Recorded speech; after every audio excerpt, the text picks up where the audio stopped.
A day of my life, mag-harvest na naman kami ni Nunoy ng saging dahil napansin namin na dami ng pwedeng anihin. Unahan na natin at baka mawala pa. Problema nga lang, daming lamok. Para ka lang nag-donate ng dugo dito.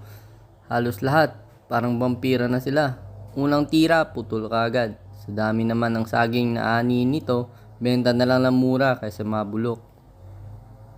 Si Nunoy nga pala ang may-ari ng mga saging na ito. Sila yung nagtanim dito, pero ako yung kumukuha ng mga bunga dito. Piling may-ari na akala mo ay pilingero na may-ari ng asindero na ito, pero di naman pala. Patuloy nga ako dito na naghahanap, baka marami pang makukuha maliban sa ibang bunga na ito. Kasi minsan natatakpan ng mga dahon yung iba kaya hindi namin makikita. Heto yung bunga na unang bagsak. Ang laki at ang ganda ng pagkabunga niya. Yun nga lang nababalot na ng mga insektos.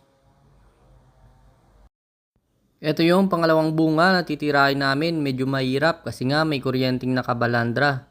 At kailangan pa talagang pag-isipan kung paano ilayo yung kuryente. Baka mabagsakan at maputol. Kaya instant maputulan na sila kahit nagbayad naman pala. Ako nga pala ay walang ibang ginagawa kundi nagbibideo-video lang at nagsasalita kung anong gagawin niya. Bahala na si Nunoy, dumiskarte kung paano niya maiwasan yung kuryente. Basta ako nag-video lang para may pruweba na hindi ako nagputol ng kuryente na ito, na si Nunoy lang naman ang mapuputol na ito. Baka pag uwi ng nanay niya wala na silang kuryente at baka ako pa ang sisihin dito. Ito ay magiging malaking ebidensya ko na ipapakita ko baka sakali, di ba Nonoy? Putulin mo na Noy nang matapos na yung problema mo. Libog na libog ka na talaga kung paano mo madidiskarte na maputol ito. Dalawang bagay lang naman ang maputol, kuryente o saging. Yung bunga naman, safety, di ba? Nung ginagawa mo. At sa wakas, naputol na rin at nasabit sa may mangka. Kaya natulungan na ito nga hindi maipit yung kuryente at maputol. Yun nga lang, sumabit siya. May sabit ba talaga?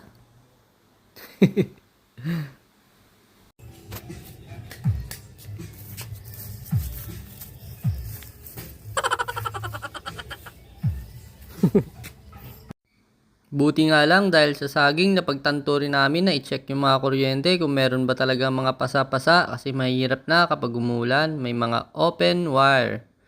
Kaya kumabasa ito at mas lalo itong mabubulok. Kaya inayos na namin. Yun nga lang ang problema dito, manipis na yung electrical tape ni Nunoy. Halos lahat siguro dito nasira, hindi kayang balutan. Kaya nag to the rescue na lang. At buti na lang at meron ako doon sa bahay. Don't worry Nonoy, marami pa doong electrical tape sa amin. Ingat ka lang Noy at baka makuryente ka. Hindi kita pwedeng sasabayan. Masyado na kaming malakas. Wala nang gloves.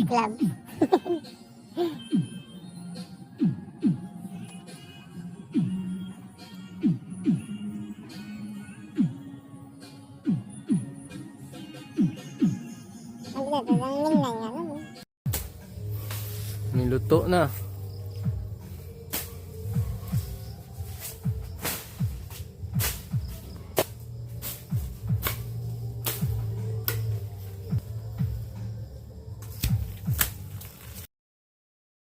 Lastly, ako na yung pumutol ng saging dito. Kasi nga gusto ko na rin maputol itong may hinog na ito dahil ito yung magiging party ko dito, di ba Nonoy? Bye guys, hanggang sa uli.